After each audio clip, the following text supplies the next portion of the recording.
Quiet, numbskulls. I'm broadcasting. Hello, you're listening to the podcast, So There I Was. It's how all great aviation tales begin. This is episode 114, The Accidental Fighter Pilot. And man, do we have some great aviation tales this week. What, Fig? Yeah. Yeah, Good for real. stuff. I love the title because that was how he described it.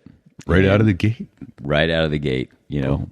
Yeah. And nonstop great stories. This is a long one. Yeah, it is. Are we splitting this into two? No, I don't think so. Okay. Should, but you know.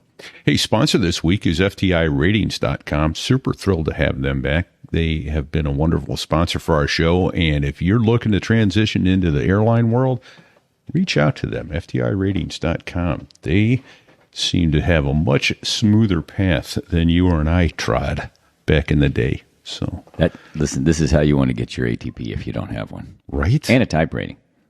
It's that simple. We got a couple of new Patreons. Yes. Hello Very to cool. and thank you. So I apologize in advance. We apologize in advance for what we're about to do to your last name, but I think it's Dice-a-do. Dice-a-do, call sign Dizzy. It made me dizzy trying to figure out how to say his name. Joe Dice-a-do. Joe Dizzy Dice-a-do, thank you. He's a new section lead. Indeed. Thank you, Dizzy. Appreciate it. Then we've got JP Sullivan, call sign Tycoon. You know, JP Morgan. JP Sullivan. Right? Yeah. He's a new Patreon pilot. And then we got Kevin Glazier, call sign Shatter. Nice. You know, glass. Another Glazer, Patreon Shatter. pilot.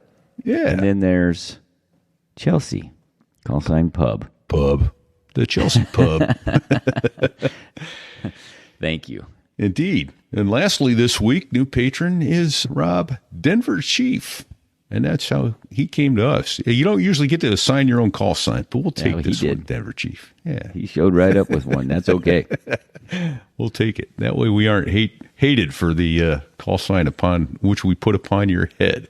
So, hey, one of the cool things about being a patron is we try to do an extra story here and there at the end of the show and make that exclusively available to those of you who, without thought, separate money from your wallet and give it to us. What are you thinking? What in the wide world of sports are you thinking? That's right. But we really appreciate you doing that. We do. It helps We're us keep humbled the lights and on, honored, so to speak. Yeah. Thank you very much. We know that money wasn't handed to you, and we're humbled that you've chosen to share it with us to help keep these stories alive and coming to you. So, and we've got some good ones in the chute. It looks like some more Blue Angels, some amazing shows coming up. So, yeah. Hey, and if you want to follow us in betwixt, go out and find some good stories there on our Facebook group, facebook.com/sothereiwas.us. We're over 1,400 members right now. Getting pretty growing. active. Yeah. Yeah. Good stuff every day. And thanks to Bago, Chase Cole, who kind of rides herd on that page because I just don't have time to do that and this and live my life. So that All helps. the other things. Yeah. Yeah. And Thanks, Bago. Indeed. Thank you. And to Sticks, who produced this show for us. As always, his help is invaluable and allowing us to concentrate on having a chat with the guest as opposed to having to put up the chyrons on the bottom of the video screen and that kind of stuff. The stuff that Sticks and Bago do in the background while we're recording is truly magic. Right? Those guys are awesome. It's like they're thinking two steps ahead of us. I mean, the stuff comes up on the screen before we seriously even say it. A word is said. I mean, in less than 2 seconds later, there is a picture or a diagram of what just was spoken up there. I don't know how they do it, but it's awesome. So that you can find us if you search for us on YouTube and or Rumble. You'll find us there with those videos. Those are raw recording sessions. All the warts and I just don't even try to edit those videos. No, so, it's raw. It's good. It's live. It's raw. In fact, this week it was really raw because we were having technical difficulties with our guests. So there's 10 or 15 minutes of buffoonery before we even got started. Yeah. So, hey, but once we got going, it went good. It went really well. Tell you what, there was. Go ahead. Go ahead, my friend. I was going to say we had a hard time picking a title. because there were several really juicy lines thrown out throughout this interview that I grabbed as titles, and it was hard to pick. They were. And let's get into that in just a second, but I'd like to read our reviews. We've got 3 new 5-star reviews, so you're getting up and getting it done. Thank you, everyone. Yes. Yeah. The first one is epic aviation stories. You better pencil in some alone time with ex-Harrier pilots Fig and RePete, as there is no hope in hell that you'll be able to sleep, work, drive, clip toenails, or focus on anything else as their guests recount aviation tales of close calls, international incidents, ejections, scud running, shenanigans, off and on duty, with everything else in between.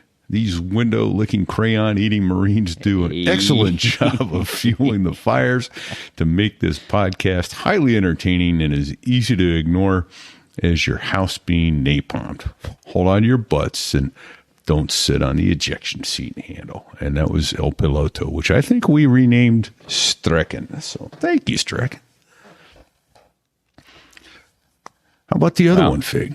Yeah, here's one from Candyman. 5-star. Favorite podcast. I'm sitting here watching episode 111 with Kemo, and I nearly fell out of my chair laughing. You guys are awesome. Keep up the work. Candyman. Yeah, keep up the good work. So, yeah. And then lastly, from Caesar, So There I Was podcast. You guys get better and better with each episode, both technically and entertainment value. Thank you for doing this. So thank you to all of you who have given us a 5-star Yeah, rating. thanks, Caesar. Candyman and El Piloto. Yeah, so there I was.us/rate. You can go give us a 5-star rating as well. So, hey, what are some of the other titles we thought about, Fig? Land of the Misfit Toys. Right. And that was out at Catalina, was it? Not Catalina. Yeah, Catalina. Oh, it was Catalina. Yep. Yeah. Okay. And then At His Dead 6, my private parking spot. That was in talking about reference Kemo. to Kemo. That's when he first met Kemo. I was at his Dead 6 in my private parking spot. The flying club of all flying clubs. Yep. And it was just ugly. Was just so ugly. That was the A-6, which is what he flew before he flew Tomcats. So. Paco had a amazing naval aviation career, and boy, he had some stories to go with it. He did indeed, including, and I'm not going to ruin it, but including how the opening tease where he ended up upside down, in not in a good way. No, and just before it happened, he thought he was going to be late for his party. It's my birthday. It was his birthday. That's right. Which goes with the theme of Yogi on his birthday getting half ejected out of an A-6. Exactly. And spoiler alert, he was late for his party. Yeah, a little bit. Because he could be. So some great stories, especially from T2s when he was in flight school down in Kingsville. Good stuff there, I think he references as being the Wild Wild West, and I think that was a good statement because it kind of was like that. Talking about nearly departing in the break, which means an adverse yaw stall in the break on his first T2 solo. You're lost the jet. That'll get your attention right there. Yeah, yeah. That was a great jet. It was straight wing, so it wasn't super fast. You couldn't beat it to death with a hammer, but apparently you could bend it, and that didn't help matters. But it also had some nasty traits that would screw you in a heartbeat if you weren't on top of it. Yeah. So sadly, some guys were lost flying that airplane before they had a crap ton of experience flying jets. But it was terrible. Some other really good stuff. He knows nasty, loves that man, I think is what he said, and tells a great story. Carrier Air Wing. Yeah, tells a great story about nasty having to flyby manually. Well, the flyby. He wanted to do the flyby, but he had to manually hit the kneel switch on the. Yeah. Oh, don't ruin that story. That's a good one. But yeah, it was like, holy shit, he did what? Oh, yeah, he was going flying. There was nothing that keep him from going flying. Right. So good on you, Nasty. So I don't know. I think we should get out of the way because Let's get out of the way. I'll tell you what, Paco is far more entertaining than we are. Yes, he is. Here he comes. Here comes Paco. Don't sit on the ejection seat. don't do it. This here is a true story about crossing the pond Win. at night in the world's smallest cockpit, on the tanker, through the weather. Oh, and to the tanker crew who did that, thanks a lot. We really appreciated that. I'm just kidding. No, I'm not.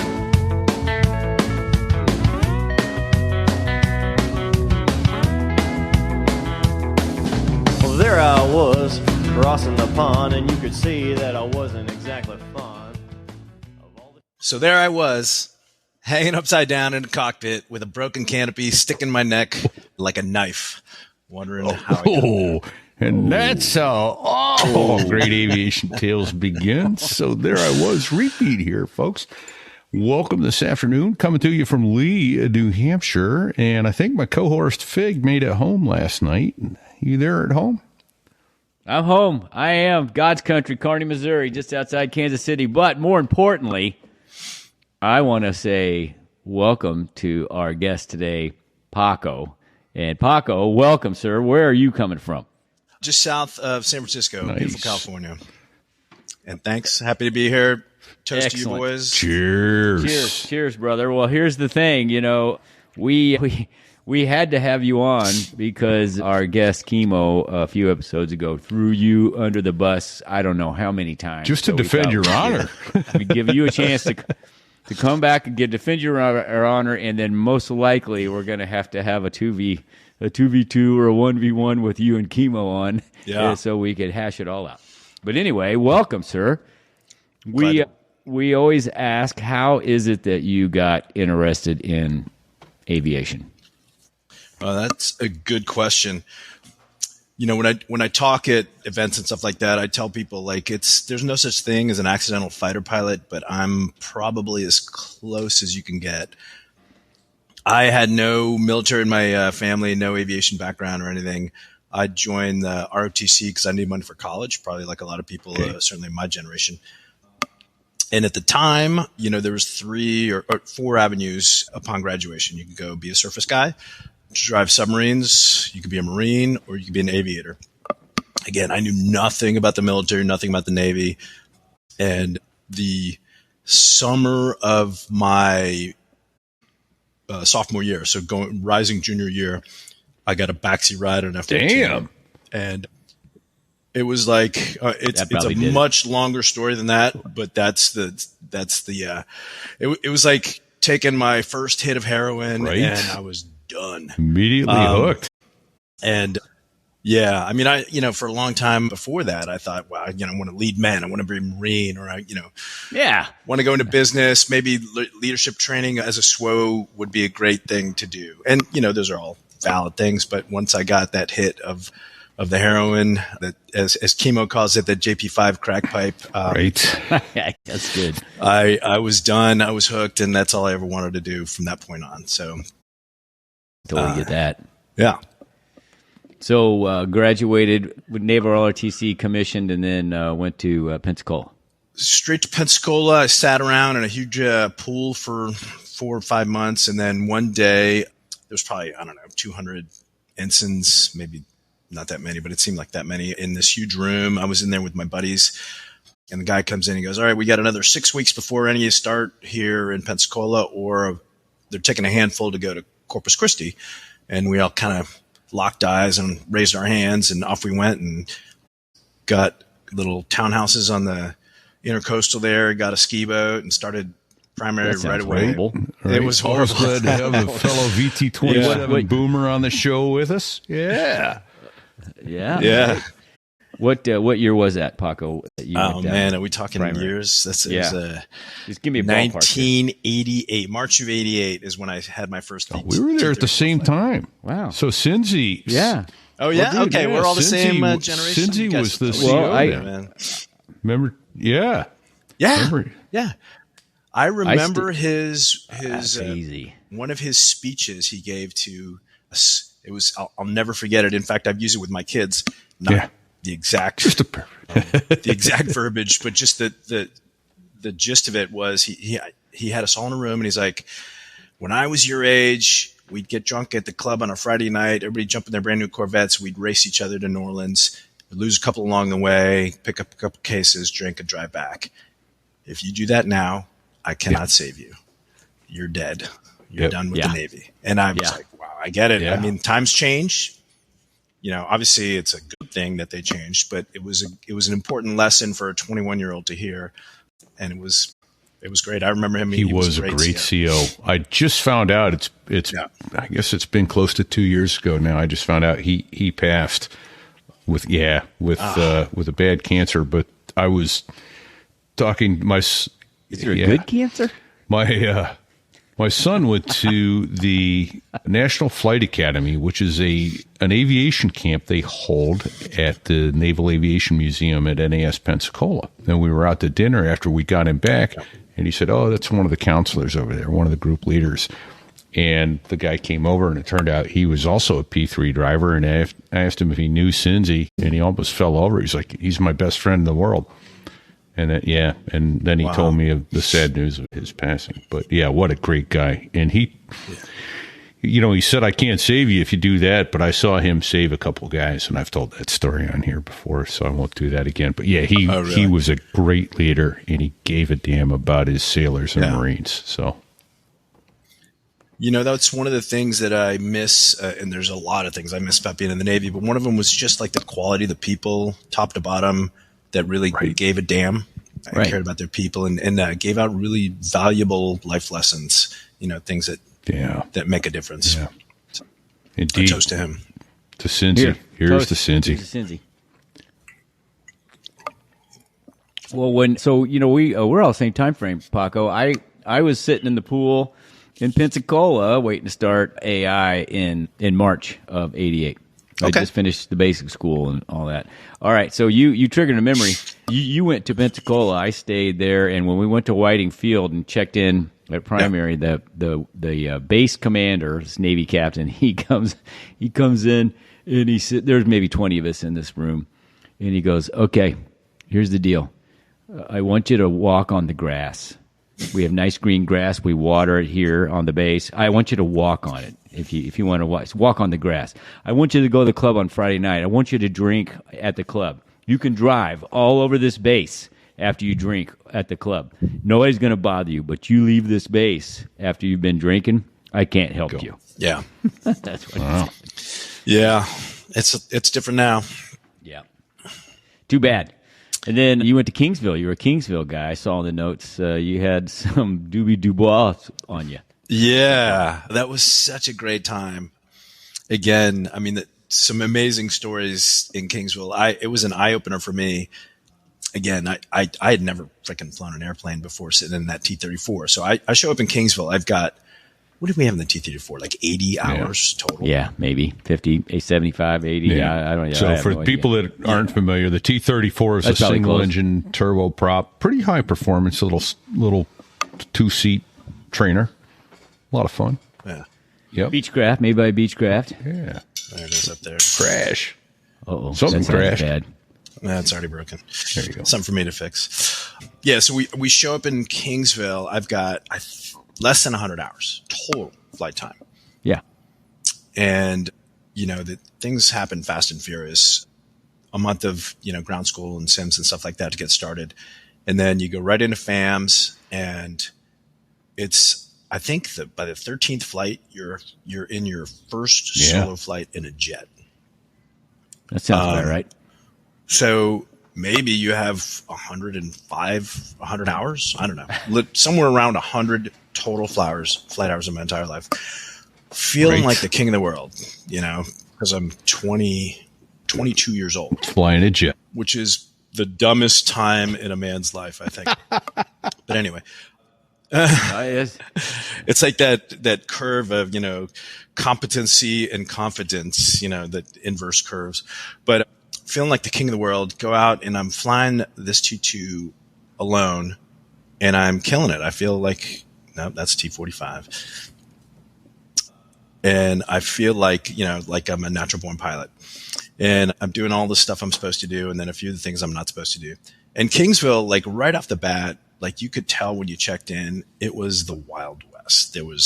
People were coming into the break in A4s at, whatever you could get, which was a lot. 600 plus knots, A4 man. with, Yeah. Yep. And in the T2, you could get 450, if you did it right, at the initial 6 miles or so and dump it over, and again, I think I've got 15 hours in a T2 and I'm coming to the break solo. And I'd noticed when I was flying it around that it was kind of bent. And, in a jet, for those of you that don't know, you don't really trim much. There's not a lot of trimming. But I noticed, there we go. Yeah. Pregnant guppy, the ugly Buckeye, but it was a great plane. Well, you couldn't beat it to death with a sledgehammer. It was tough. No. Yep. You could do anything you wanted. Yeah. So anyway, I'm flying around the area and I noticed, wow, I got to trim this thing. It's weird. But anyway, of course, I dumped that memory. It's all trimmed over 250 knots. Come back into the break. I'm doing 450, and I go to the brake, the carry brake, again, 800 feet, right-hand brake for whatever reason. And, about 90 degrees through, and I see the altimeter needle start to drop just a hair. So I, put in a little left altimeter and the plane rolls. I'm sorry, left aileron, and the plane rolls right. And I freeze. And I'm doing 400, maybe just under 400 knots now, 800 feet over the ground, descending, pulling 6Gs. And I have no idea what to do. I don't know what's going on. I've only flown for 100 hours in my life. Yeah. And I'm pointed 90 away from the tower. I'm like, so I do a little, and the nose is still dropping. So I put a little bit more in and it rolls a little bit more to the right. And I'm like, you're winding that rubber band up, man. Rolling the wrong way. Yeah. So thank God, I don't know how I thought to do this because I didn't have the breadth of knowledge or experience, but I ruddered it wings level. Nice. All All right. Something came out of the sky and said, "Hey, why don't you use your feet on there?" that other. Step But on I'm that still rudder. pulling, right? I'm still kind of pulling. Oh no. And I ruddered at wings level, and so now, and I'm about 30 degrees nose down, and I'm headed away from the field. And Tower's like, "Hey, are you okay?" And I'm like, "Yeah, I just got to depart and re-enter." So I departed and came back in for the break again, and I was just slower this time. And so I got on deck and I was telling somebody about this because I didn't even know what to write up in the, in the maintenance form. I'm like, plane rolls left when, your damn jet's rolls broke. right when left aileron. Yeah. And it took a little while, but somebody finally went up and flew it. And it was so bent. That plane had probably been flown, like the spin training that they'd done. It was inverted spin training was bent that from 250 to 450 knots, it was a full ball deflection. Oh my A god. whole ball. So I was basically coming into the break in a slip and had no idea. But I survived that. And nobody cared. It was fine. They were like, don't do that again. Yeah. Nobody even. I don't think anybody even said, "Don't do that again." There we go. Yes, except it was to the right. That's pretty good. Yeah. That's quick thinking. That's for those watching live stream. All right. Styx is putting it up on the carrier pattern up on the video, and with a prop too. That's right. Looks like a T-28 or something like that. So looks like a Bearcat. So you survived your T2 attempted departure. In spite of your best efforts. Yeah, but the buffoonery got even, I don't know if it's worse or better. It was the buffoonery got better. Like I said, Kingsville was the Wild West. I don't know. Where did you guys go from T-34? I went from Corpus up to Beeville, and I think Fig was a Meridian. Okay.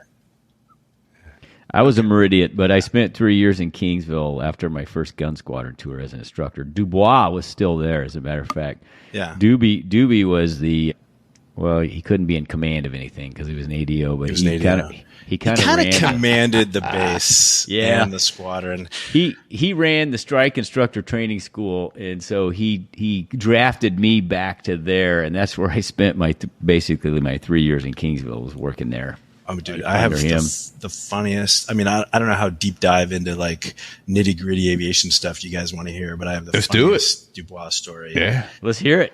Geez. This is one of my favorite. Like when I think about this, it brings me to tears, laughter. So it was I don't know, 2 weeks after this event that I just told you about. So now I'm even more cocky and more comfortable. I'm doing the formation solo, which comes right after FAM. So again, I've 110 hours maybe. An old salt now, brother. It's my dude. You'll hear how old salty I got. So it's 3 of my classmates, super good buds, who I'm still really close with today. The -1 is an instructor and an instructor under training in the front seat. Yeah. I'm -2. My buddy is -3 with Montana in the back. And then there's another buddy of ours who's -4. And we're all sitting in the briefing and we're kind of nervous, but, stupid cocky. The instructor under training comes in. He's like, all right, here's what we're doing. He's got this very formal brief, and there's no Montana. He doesn't show up. We're kind of wondering what happens. And he comes in, he like kicks a door in 15 minutes late, smoking.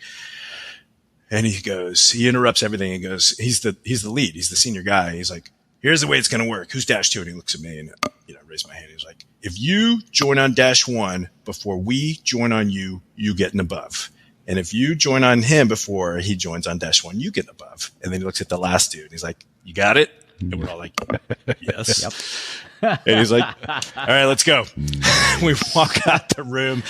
I will never forget like that big game energy. It's just like 3 dudes. We're about to play like the Super Bowl, basically. And we're all giggling and elbowing each other in the ribs. And we go down and we change and we get in the jets and we could fit 4 T2s on the runway. And, it's a 10-second go. And I'm looking back at my buddies and, looking forward, looking back and looking forward. I'm full power. The lead goes. I'm like 10, 9, 8, 3, 2, 1, I'm going. I go maybe 5 seconds, 5-second go. I take off or I release the brakes and I do the coolest low transition I've ever done in my entire life because I need to catch the lead. I'm maybe 10 feet off the runway, suck up the gear, accelerating to whatever the work uppy would get. And I'm climbing away, looking back, and I see the other 2 dudes and they're right there. And I'm looking back and looking forward, looking back and looking forward, looking back, looking forward. And all of a sudden my lead is like expanding in my field of view in a terrifying way. You got a lot of closure. I probably had 100 knots of closure. Oh boy.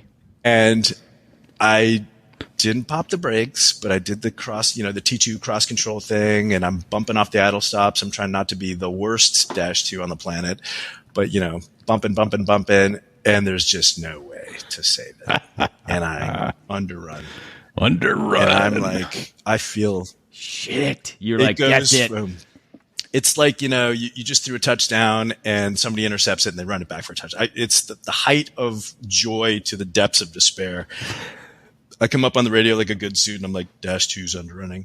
And literally the second I release the mic, I hear -3's underrunning, -4's over the top. Like it was just the biggest fucking exploding cantaloupe. My buddies were following me and the last guy, JR Gear, was so acute and so fast, he literally did a canopy roll over the formation and settled. Oh my god! On the far side. So I was going to say, it looked like you guys did a fleur-de-lis in the T2. It had to have been the coolest ugly rendezvous ever. And Dubois never said anything. Nothing. The instructor, I wish I had like a heat, an IR thermometer on the canopy of the lead aircraft, because the instructor that was teaching the IUT his head must have exploded, because we just like slowly re-rendezvoused, went on with the breakups and rendezvous, and that's awesome, man. And then came back and landed. And we're sitting in the debrief, and we're just waiting like nervously. Yeah, how bad is this going to go? And he's like, all right, good job. Everybody walks out. And we're like high-fiving each other. And the instructor gets up. His face is as red as your shirt. He gets up and he slams the door shut. And he's like, if you fuckers ever do anything like that again, I'm going to have your asses. And we're out of there. I mean, and that was Kingsville in a nutshell. Okay, real quick before we get too far down range, there's a couple terms you used. We are all familiar that we have some listeners that are not aviation people, but they love stories. So can you define what first of all, 10-second go. Yeah. What is that about? Yeah. So when you're doing a formation takeoff, the standard in the Navy is your lead releases his brakes and lights the burners or whatever is at full power and starts rolling down the runway. And you're going to lose sight of him perhaps, or he's trundling down the runway and you want to give him enough separation and time to abort if there's something wrong with his airplane. So you give him roughly 10 seconds. You start counting in your head 10 seconds. And then you release your brakes and start rolling down the runway. And then however many people are on your flight, do the same thing. So there's a 10-second separation there should have been a 10-second separation between all 4 of the T2s. There's no chance it was more than 5 for any of us. So that the opportunity to have a controlled professional rendezvous evaporated in 5 short potatoes. And obviously the shorter the space, the quicker you're going to get joined up. That's why because you wanted to get joined up fast. That's why you did. Well, I was told by the lead that if I joined up before they did, I would get an above, which is all you care about when you're a flight student. You want to excel. So we all have at one time or not, but probably have gone 10-second go, 10-second go, and then it's 5, 1, 2, 10. Yeah. All right. The second thing is underrun. What describes? Because there is no underrun in the blues, per law, man. No, I've got. Yeah. He's looking for models. Away. He's looking for. Just use your hands. Hey, just do the fighter pilot thing and use your hands. Dude, I got really cool models here, though. All right. All right. So here we go. Hands. Your lead is setting the formation. He's in a 30-degree bank. Everybody else. A 30-degree bank, 250 knots, and dash 2 is supposed to come up on bearing line, which is the proper line that you should, fly formation off. Whatever. It's different for every airplane. And you get up on altitude and sort of drive yourself in a very controlled manner until you're in position. And then depending on whether or not you have to balance it, you can cross over to the other side. So you're nice and controlled. If you are coming up along that bearing line at a rate of closure that is so high that there we go. Thank you. All right. That is so high that you can't. This is insanely good. That you can't stop yourself in position. You underrun, and everybody has had an underrun. Often it's so subtle that you're like, oh, I just joined on the left side because I meant to. But I underran so far, I was probably a quarter mile away. And then my other buddy, so he's underrunning you. He ended up on the left side. And then the last guy literally went over the top of the whole formation. Like, I'll never forget. Yeah. I went from like, this is so cool to like, oh my God, I'm so fucked. We're all going to die. Yeah. We're all going to die. And no, I never, ever, ever thought that. I thought, when I saw him going up over the top, doing a canopy roll over the top of us, I'm like, yes, I'm back in the game. There you go. I can't get it down before he does. Well, thank you. So, and the cool thing, the thing about the canopy roll, though, that's actually kind of safe because now what he's doing is keeping everybody in sight. It's safer, I should say. It's keeping everyone in sight because he doesn't go intuitively belly up very safe over the top where he can't see anybody and stands a good chance of ramming them. Yeah. So. Yeah. And we're still pretty low. Like, I don't know, the T2 didn't climb out that fast, so we're probably at 2,500 feet. So if he had also underrun, he was probably a little nervous about being too low. So, but it was it was a very aggressive maneuver for people that had only been flying for 100 hours. Yeah. All right. Well, thanks for that. That's a great story. And for another time, I'll tell you my Dubois story. It's pretty epic. I've got a few. I mean, he was just insanely. Well, so I'll tease it. I'm not going to talk, but I'll tease it.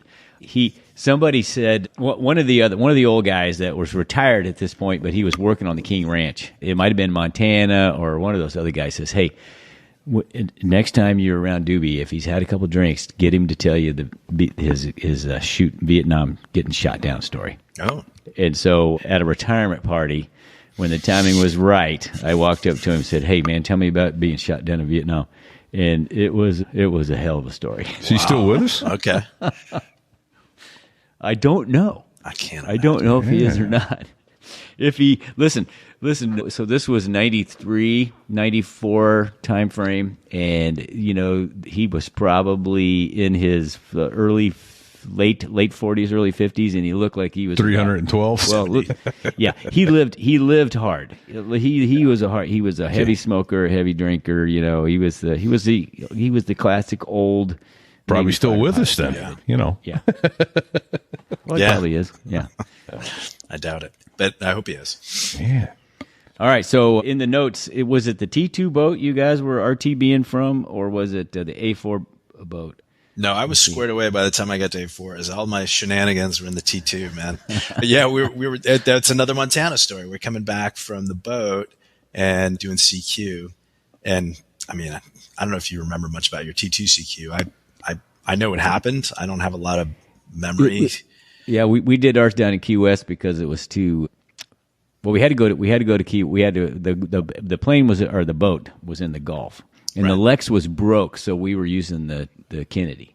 Okay, yeah, I did Lex for both T2s and A4s, which is I think it's pretty cool at this point. Yeah, but I don't remember anything about it until like my second trap. We do what 4 touch and goes was it and 6 traps? I thought it was. Like that, or? I thought it was 2 and 4 on the T2, 4 traps, and then 2 and 6. Yeah, no, you're right. And we needed once we got 10 to the scooter. total. 10 total, yeah. Exactly, yeah. So I think it was my second trap where the boss is like, "Okay, buddy, you can pull the power back. We don't need any more knots on ship or something like Ship's that." going fast enough. That's when, that's when, that like a scene in a movie where like whoosh, you come right back into your brain because I do not remember my first. Oh my gosh, Yeah. that was my first trap that was my very first trap. You just described it. Yeah, I forgot to lock my harness. Yeah. My helmet banged off the gun sight. All the sweat on my face went onto the visor. That's and, awesome. And of course, we're already reflex trained. Full power boards in. Of course, you're not going anywhere. And then the voice of God came over my headset, which was the boss. Yep. We got you, son. You can pull the power back now. Yeah. And that's when it kind of snapped me back, right? And then I saw the dude waving at me, telling me to get my hook up because get out of the way because here comes my buddy behind I might have me. gotten one of these too. Yeah. So, all right, we got to describe that then. So, it's the one hand is holding horizontal to the deck. The other hand comes up in a fist underneath it, and then pulls down rapidly. Yeah, which means motion, get your head out of your ass. It's a hand signal. Get your head out of your ass. Kid. Yep. Rectal cranial inversion. Yeah. Yep. Thank you, Sticks. Yeah. Anyway, so I finished CQ, and again, it's like going through flight training is such a gamut of emotions, man. It's like stress, anxiety, excitement, and then like elation, and we were told, I can't remember when we told, maybe they didn't tell us, but there was definitely a sense like, okay, you're done and you're a qual. I don't think they told us because somebody had messed something up in the A4. Right. They didn't want you to know. Yeah, they wouldn't tell us till we got back. But you Until you kind of were knew. Yeah. But you kind of had a sense, I think. Because I knew, I didn't bolt her, nobody screamed at me other than the boss telling me to slow down or pull the power back. So take off to go back to Kingsville, rendezvous with 3 other dudes, and Montana's bringing us back to Kingsville. And it was just like, the adrenaline's leaching out of your body and you're still like super high. Come into the break at Kingsville and the tower goes, we're all like, all 4 of us are, in the pattern about to touch down or at the 180, basically. We're all pretty tight. And tower comes up and says, whenever we were -1 go around, and there's somebody blew a tire on the runway. Okay. And Dubois, who was like the opso for the base at the time, was like, negative. These boys are just CQ'd at the boat. We're all land on the left side, boys. And we all just like, okay. We all just touched down one after another on the left side. And you could see the big chunks of rubber on the right side of the runway. We're like, well, whatever. Right. Easy charge. Yeah. Put the airplane where they want it. Yeah. Well, that's a lot of runway. You don't need all that runway. I mean, come on. No, but that's something that, if you're if you're a pilot of any sort, that is, anathema, right? Like overriding the tower to do whatever it is you want to do. Yeah. Well, he kind of operated by different rules, and he got away with it. He did. For the most part. I'm not going to go into him because I want to hear more about you. So before you got out of T2s, usually the last thing we do in T2s is CQ. Did anybody from your class or anybody while you were in T2s jump out of a T2 while you were in Kingsville? We had a lot of mishaps. My whole aviation career was sort of, I experienced a lot of loss and a lot of mishaps. So there was a bunch of stuff. I don't even remember. There was, A4s that were falling out of the sky and T2s that were crashing and stuff. We lost a guy that was a couple classes ahead of me that went up to Beeville on a night cross country and forgot to check the tip tank on that T2 and took off and rolled it. So there was a lot of, I don't even remember how many there were. It was crazy. For a while in Meridian, the joke amongst us was people that lived under the MOA. I think the town of, there was Philadelphia, Mississippi. There was a movie about Mississippi burning. It happened in Philadelphia, but the MOA, the Meridian MOA, was over basically the center of that. Anyway, we were dropping airplanes all around the town of Philadelphia. So the joke was when people go out in the morning to get the paper, they'd look up real quick to make sure it's coming out of the sky. Yeah. The day I checked in up there, there was a midair and two T2s crashed. Everybody jumped out. And then when I was in T2s in the early phases, like in FAMs, two of my classmates died. They had midair. They were with instructors, and the two airplanes came together in the MOA, and three guys died. It was holy shit. Yeah. I know. All right, so what about A4s? Real quick, a term A4s MOA is a military operations area. It's airspace that we. Yeah, it's military airspace. Thank you. Right. Yep. A4s was pretty. Things got cleaned up by then. It was still, kind of crazy. But there was a lot of my peers. So there was this program in the Navy, which 99% of the people didn't want, where if you were a really highly qualified student, but not the top of your class, there was a chance you could get plowed back to be a surgrad. Oh, yeah. And I had a ton of friends, like drinking buddies at the club, who are all of a sudden 6 weeks later, my instructors in A4. And it was a weird dynamic. Right. It all worked out. Obviously. And, you learn pretty early on that all of a sudden at some moment you got to switch on that yes or no sir respect thing. But it was still kind of weird. I was flying with this guy. It was my A4 FAM flight. So it was my first flight in the A4. I'm in the back seat. I think. No, maybe I was in the front seat. I can't remember. But anyway, he's trying to demo coming in for the break. And the TA4 or any A4 has these really weird slats. They're on rollers. It's a mechanical aerodynamic slat. And if you're not pulling properly on the stick, they can come out asymmetrically, which means, you have this huge rolling moment. And he's explaining that to me. Of course, I knew about it and we briefed it in the brief, and then he's explained it to me before he demos. And he's like, all right, here we go. And again, this is a guy I knew really well as a friend, but now he's my instructor, and we're, at 15,000 feet or something, and he's going as fast as he possibly can, snaps the plane to the left, pulls it. Of course, the slats came out asymmetrically. The plane departs, and we start, spiraling down. I'm like, great. And it wasn't a full spin or anything, but it was definitely a departure. And, we get control of the airplane back, and it's like, all right, well, that's how you don't want to do it. Okay. Don't do that. Whatever you should do. Don't do that. Don't do that. Yeah. So it was, I can't imagine that the, Navy Training Command is the same way now. I don't know. A lot's changed, man. Yeah. I don't know. Different world. Yeah, I hope so. I don't want people dying, but it was fun going through this kind of unregulated Wild West. Like, I don't know if you guys had the same thing.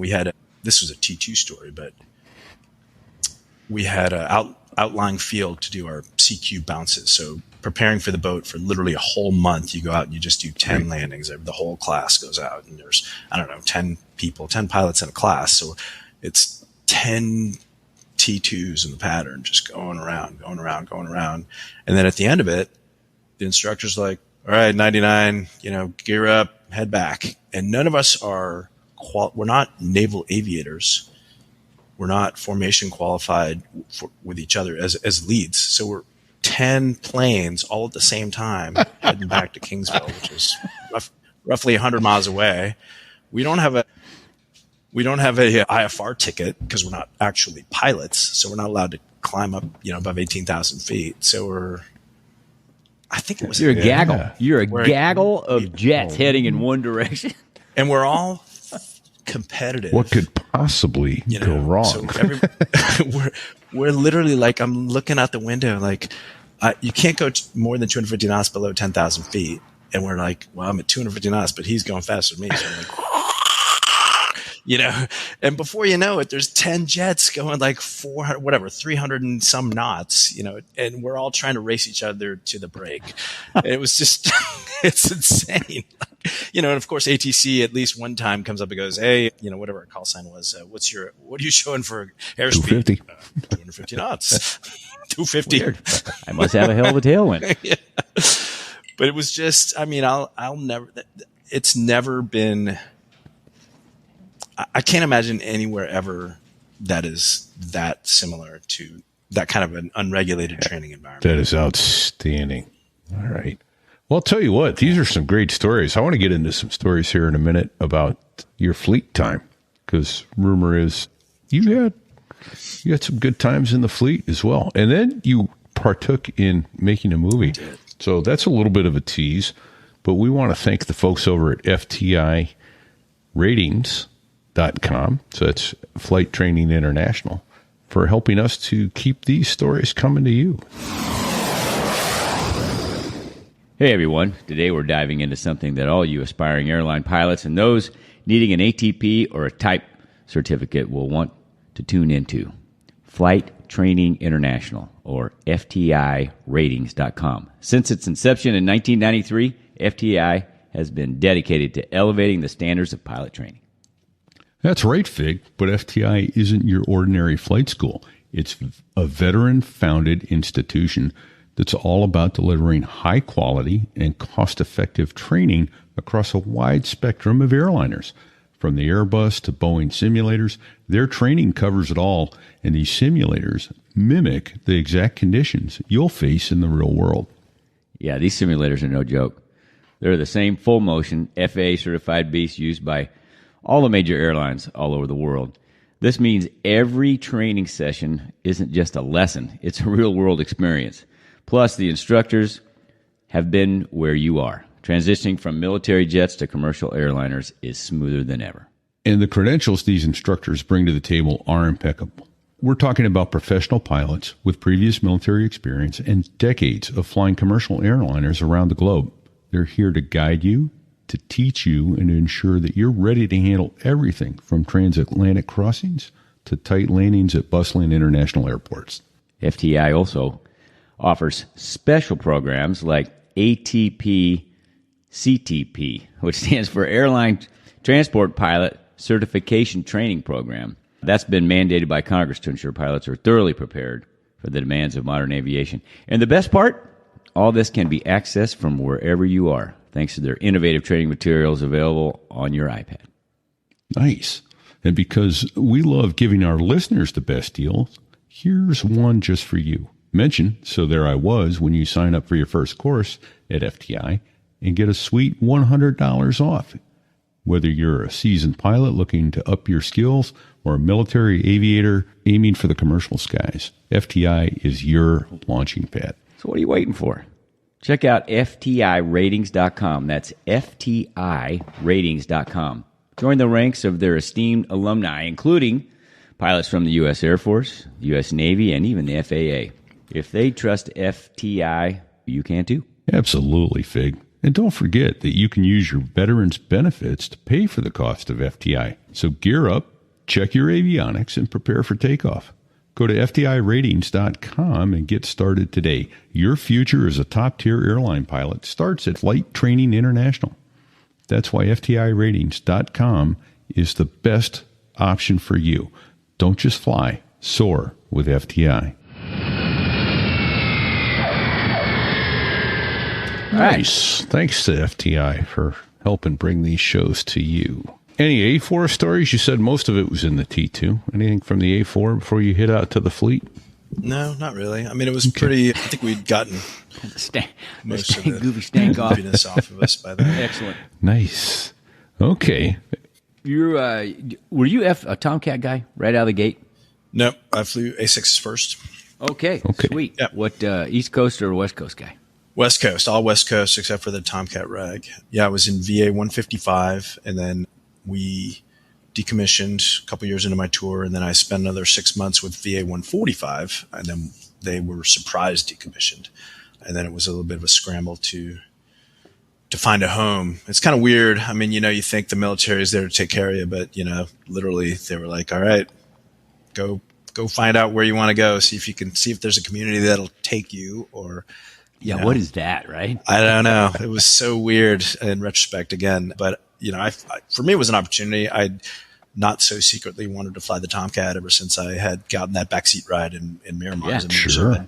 So I was an LSO in the A6, which I absolutely loved. It was probably one of the highlights of my career, is being an LSO. So I knew all the skippers in the air wing. I knew the CAG pretty well, and CAG paddles. And I literally had to apply to go fly the Tomcat, big old 100-page package, endorsements from CAG and squadron CEOs. Yeah. It was crazy. Man. And thankfully I got picked up for it. So we had Yogi and what I can't think of what the pilot's name was for the A6 that the BN was partially ejected and it was Yogi and Master. Yeah. They were on the Lincoln. Master Biden. Yeah. And so I can't remember, were they West Coast guys or East Coast guys? Yeah, they They're were West Coast. Yeah. In fact, they came and spoke. They did probably a little round robin and came and spoke to all the ready rooms. But I remember them coming to our ready room and giving us their presentation. Okay. This was cool. obviously before the internet and all that stuff. So we'd kind of heard of it, but nobody had seen anything. They brought video clips and stuff. And it was like, holy fuck. And hearing those guys tell the story. It was Oyster, right?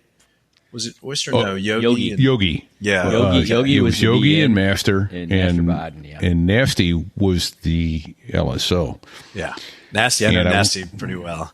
Yes. Oh, do you? Okay. He's been on 4 shows with us now. I love that guy. So coincidentally, I wrote for Fighter Sweep. I was the editor of Fighter Sweep, which is a cool aviation blog. And when I was their editor, my byline was, so there I was. Yeah, there it is. Nice. And I wrote a bunch of stories, and one of them is about Nasty coming into the carrier brake on the Lincoln when I was there. Or no, it was Ranger. I was a paddles. Was he the CAG at the time? No. He was OPSO for VF1. Okay. Yeah. Okay. And his carrier brakes were just a thing of beauty, man. Best I've ever seen in my life. Saw a bunch of them. He tells a story of coming in and doing it for the first time in the Hornet. Yeah. And he's used to the 14, so he does it in the Hornet. And the next thing you know, he looks on downwind, and he has to basically look over the canopy rail down to his left to see the, right on top. see the boat because he's Damn so thing damn turns tight. square corners. Yeah. He just swapped ends on that Hornet. Right. Oh, shit. That's awesome. The LSO's like, all right, come on, boss, let me show you how to do this in a Hornet. It's Paco, not a Tomcat. How many hours did you get in the A6 before they put that baby to bed? I think it was 800 hours, so not quite 1,000 in the A6. Yeah. That's Nice. good. That's good. Yep. And then Talk about a Jurassic jet. Yeah. It could haul some shit, but it was cool. Yeah. I was an LSO, so when you're paddles, you're sitting on the back of the ship on the platform with pilots from all the other squadrons, and Top Gun had come out not too much earlier, and the F-14s would come in. Of course, Nasty would come in for his shit hot break, and it's just a thing of beauty. Like it's like a air show. It's so pretty. And then the A6s would trundle in next, and it was just so ugly. And the guys would be, the Tomcat guys would be like, "What the hell is that?" It's like, shit. And I'm like, dude. And this was right after Gulf War I, so thank God. There was Top Gun, but then Gulf War I, where the A6 did some really good work. And I'm like, dudes, they're like, that's a drumstick. I'm like, that's not a drumstick. That's a war club. That's a war club. There you go. So it was That's great. a show title there. It was just so ugly. It was. It's not. I mean, you threw the picture up there. It's no Tomcat, but it was great. It was a great airplane to fly. We had, your buddy would sit right next to you. So I went through the RAG, with close friends, and then we ended up going to the boat together. So, my knucklehead BN, who I've been in the RAG with for the last 9-10 months, is taking me to the boat at night for the first time. So it was a lot of fun to do that. There was a lot of trust, and it was really a BN's airplane, which is weird for pilot, but it's a BN's airplane. Like the whole thing is built around that huge radar, the terrain Fallon radar on the front. Yeah. And he was just telling you what to do and where to go. So it was a cool community in that sense. It was a great airplane that did really good work, but it wasn't survivable in the modern age. So it was retired pretty early on. Yeah. But it was fun. Like you could do stuff. Sorry, man. You could do fun stuff. Like, one of my best buddies who unfortunately passed away in a crash, we'd be coming into the break, and I love this guy, and he was not a dumb guy, but somehow I got him with it every other flight. I'd be like, hey, check right, come into the break, check the pattern to the right. He'd look right, and I'd disconnect his G-suit hose and just like, yank it on. Bounce his forehead off the canopy in the break. I made him pass out at least once. Yeah. Oh, that's not right. That was awesome. And he'd wake up and just start punching me in the shoulder. I'm like, dude, I'm trying to land. You dick. Hey, you can dispel, either confirm or dispose of this rumor. But I was told by an A-6 pilot that if you couldn't communicate, say you lost your canopy, or there was a rapid D, there was something that you couldn't communicate with each other. If the decision to eject was, if you were gonna stay in the airplane, one of you reached over and touched, grabbed the other one on the inner thigh, that means we're staying. Or if you got a fist in the chest, that means we're leaving. Does that sound anything like Sounds more like meet me after the flight. Never heard of that one. It would seem fairly obvious that if I'm no longer next to you, you should probably get out. And it didn't have command eject. It didn't have command eject. It did not have command eject? Not till the last year it was in service, which is insane. But if you, the brief was, lost comm. If I'm no longer sitting next to you, you should probably leave too. You should get out. Hey, will you, especially the BN? will you briefly, because he's got no control. Hey, would you briefly describe what command eject means? Yes. Command ejects, like in every other two-seat jet I ever flew, there was a setting in the rear ejection seat, and you could put it in like solo, I think, command eject, or individual eject. And command eject meant that if either person pulled the ejection handle, both seats would go in sequence. Usually the non-pilot would go first and then the pilot.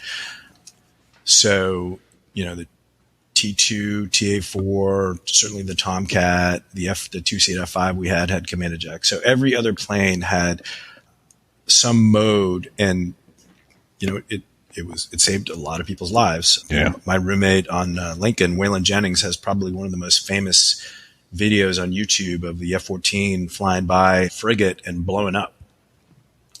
Oh. Yeah, if you Google F-14 blows up on flyby, I think that's what it is. It just pops right up, and he had a burner can, or no, it was a oil sump failure in one of the engines, and he's doing a missile profile on a frigate for training, but really there's a bunch of enlisted guys on the back of the ship with cameras, and they're all filming this super cool Tomcat flying by at like 500 feet and 600 knots.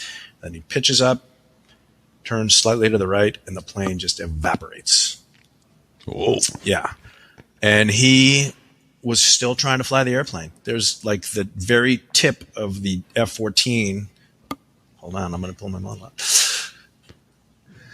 Everything from here on back didn't exist anymore. So from the canopy, end of the canopy, back. This part gone. of the airplane is tumbling through space.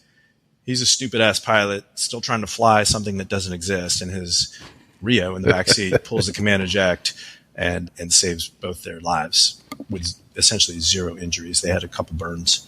Wow. Yeah. Well, holy shit. Yeah. Nice. So Yeah, you. 'cause- I'm sorry. Go ahead and repeat. No, it was just going to address command eject because as instructors, we would put it so the student couldn't eject us.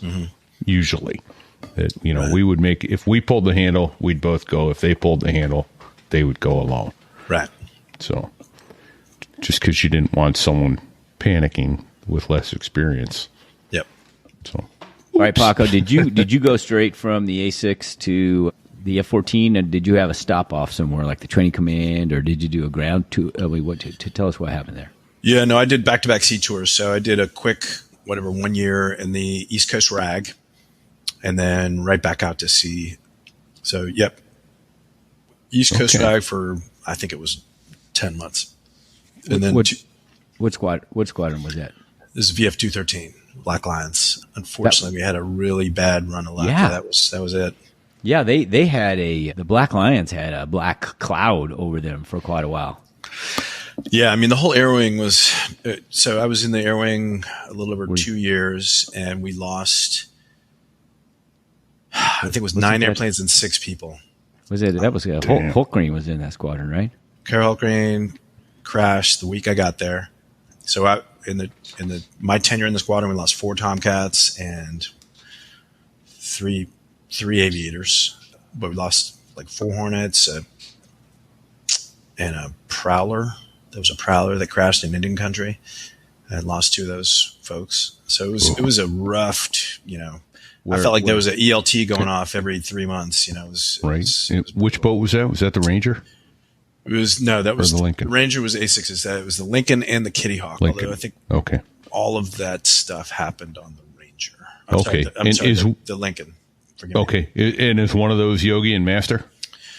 Because that was before I got there. He talked about because Yogi and Master were talking about how it had been like a bad 2 days, and so they had especially reviewed their NATOPS emergency checklist.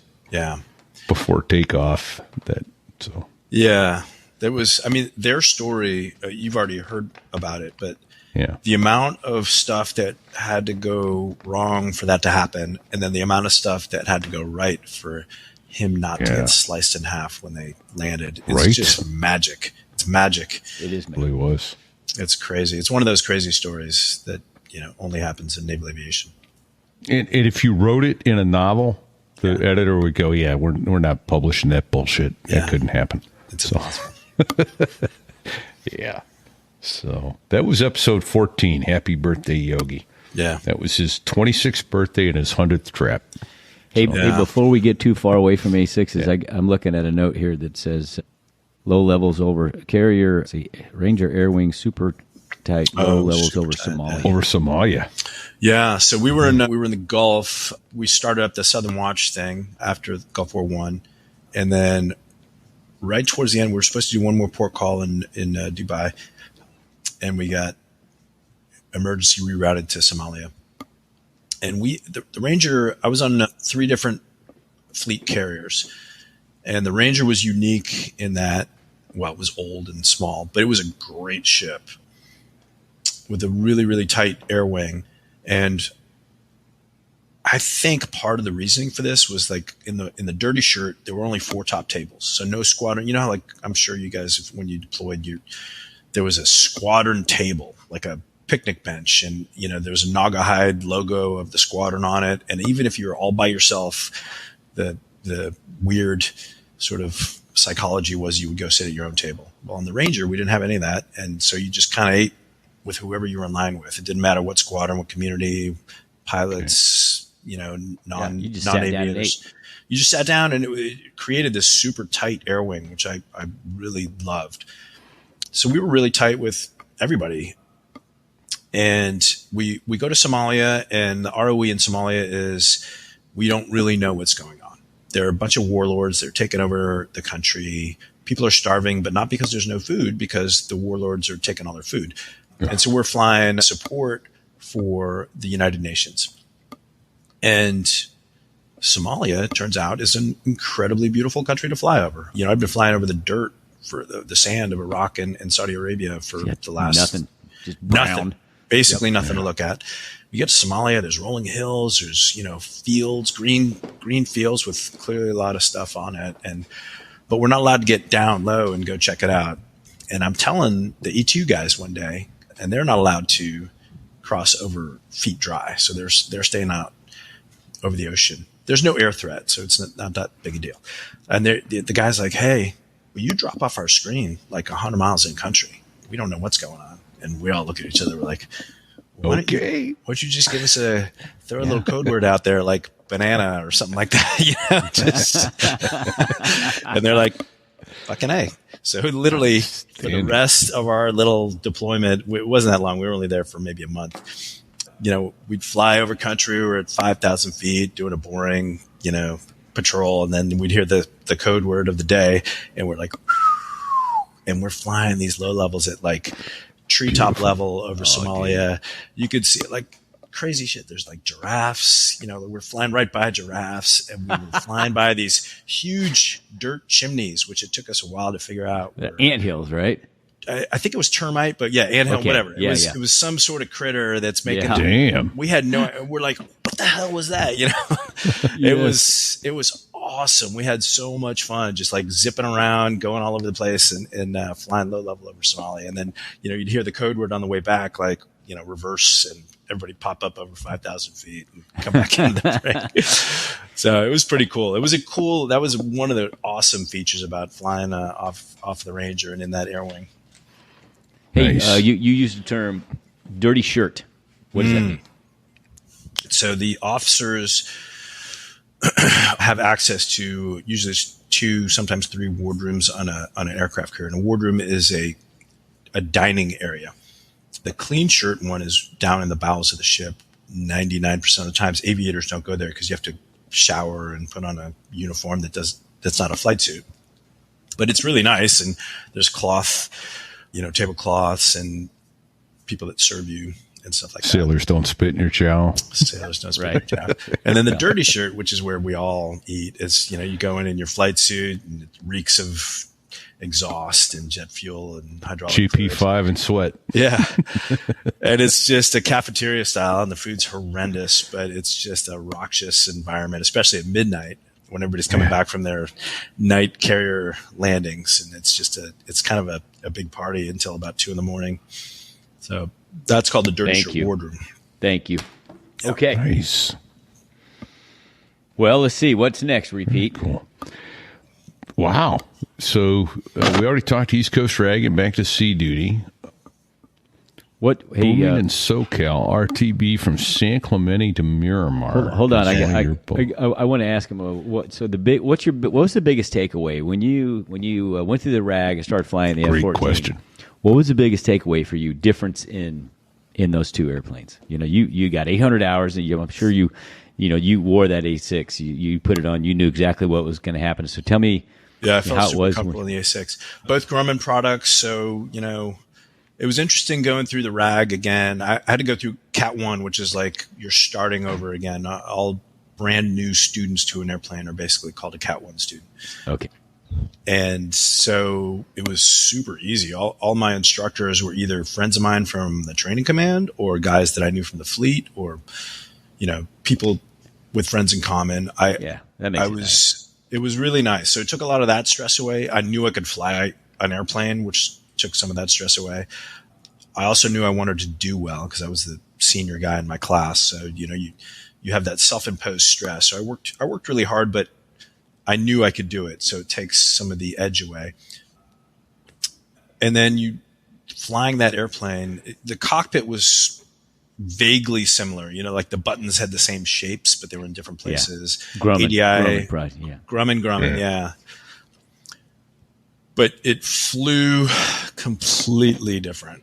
90% of that was phenomenal. The only part which was much more difficult was landing on the ship. And there's a bunch of reasons for that. But I mean, flying the airplane, like I remember, Wingspan being one of them, I assume. Wingspan, yeah. I mean, we can get into it now, but so the A6 45-degree tilt to the wings, or sweep to the wings, I'm sorry. A lot of drag, big ugly nose to create drag. speed brakes out at the wingtips. J52 engines were instantaneous response. Okay. Really, really stable angle of attack. So that's your angle of attack right there. And it was just a joy to fly on the ball. Like, just rock your knuckles back and forth to get whatever RPM you needed, and the plane would just rise and settle with the motion of your hands. That's awesome. It was awesome. The Tomcat, much more sleek. You put the wings out. This model, the wings don't come Hold out. on. Fig, notice he doesn't have an A-6 model. I do. It's up on the stand. It's a big ugly Doesn't thing look on the as stick cool. over there. He's not going to get it down. Just, Sorry, Paco. Hey, an observation.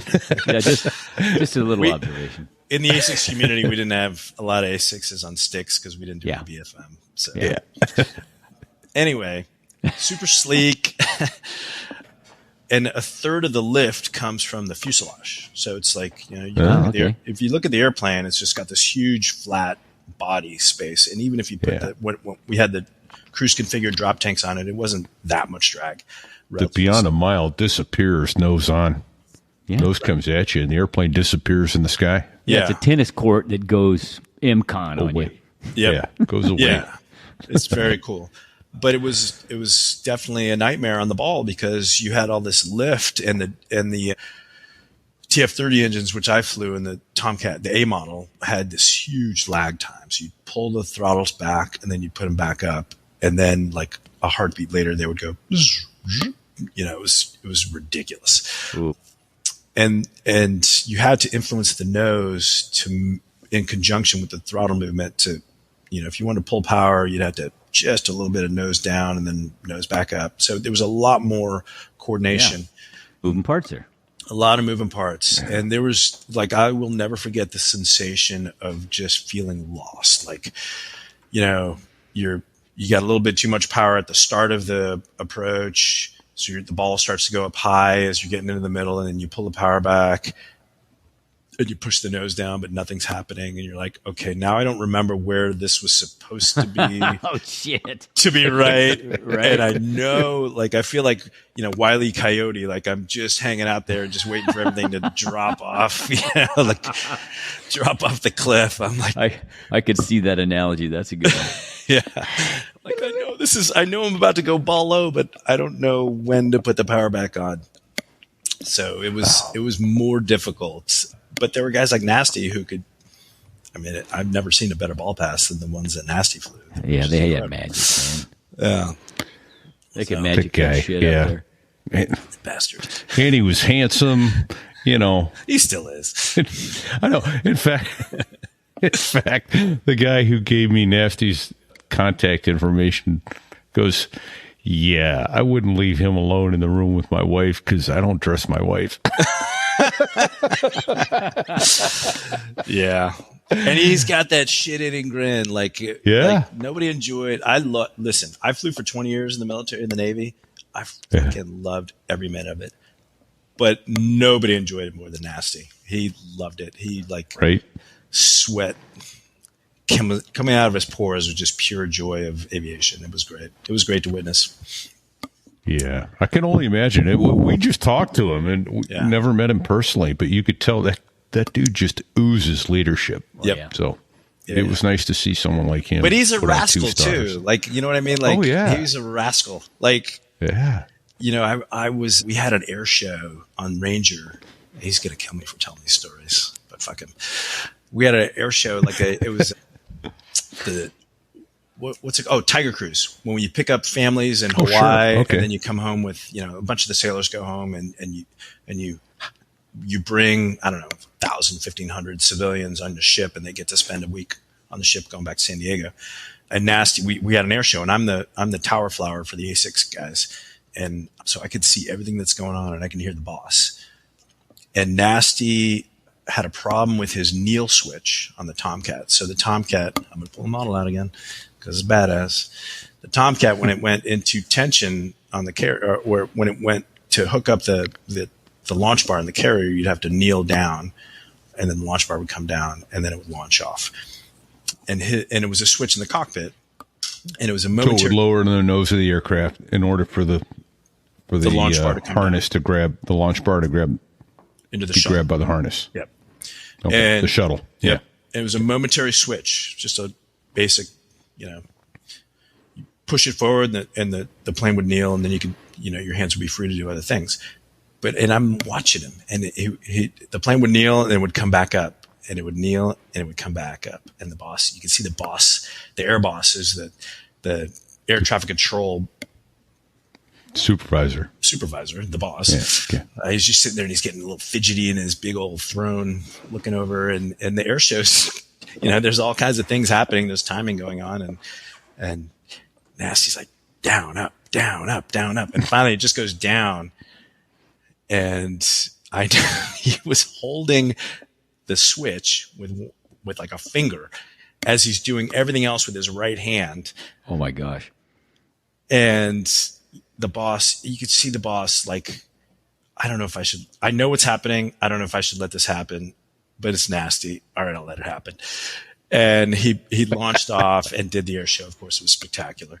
And he comes back and he got his ass chewed because there were so many things that could have gone wrong. Like he wasn't able to hold on to the throttles with his hands as he's launched off the ship because he's holding on to the damn kneel switch, or if it had slipped and the plane starts to unkneel halfway down the catapult stroke, it could have spit the shuttle and off he would have dribbled down, off the carrier at 80 Oh knots. yeah, there's a lot of moving parts that could have So he's got to hold this switch forward against the catapult. Yeah. Oh, that's outstanding. Yeah, I love it. It's like, that's so nasty. He's like, I'm going flying because this is an air show. Yeah. And I'm awesome. And it was. nice. Yeah. Thanks for that little tidbit. All right, Boomin' SoCal, RTB from San Clemente. Yeah. Again, I was the head of LSO in the squadron, the Tomcat squadron at the time. San Clemente is an island off of San Diego, about 90 miles. It's a long, skinny island that's north-south. And at the very tip of the north end of the island is a runway. 8,000-foot runway, but we just use it to simulate night carrier landing practice. So there's a tiny little lighted carrier box, the same dimensions as on an aircraft carrier, and all the other lights on the airfield are turned off. So you're not a student, but as a fleet aviator, to prepare to go out to sea, you do a bunch of these night carrier landing practices on San Clemente. And, the joke was, the boat is good training for the Rock. We called San Clemente the Rock because it was so difficult and kind of scary, actually. It had a decent amount of wind coming over the back and it had a burble to it, which, to explain 37 different things. The burble is like the wind that comes off the back of the carrier deck. Turbulence over the fantail. Turbulence over the fantail. And Square end for you Navy types. Yeah. And San Clemente, I think it's 180 feet in the air, and it was always windy from the west, so it would have an excellent simulation of that. Anyway, I'm out there. I go out with a brand new Rio. Poor guy. He's my writer. Super smart guy, Carnegie Mellon engineer, awesome dude.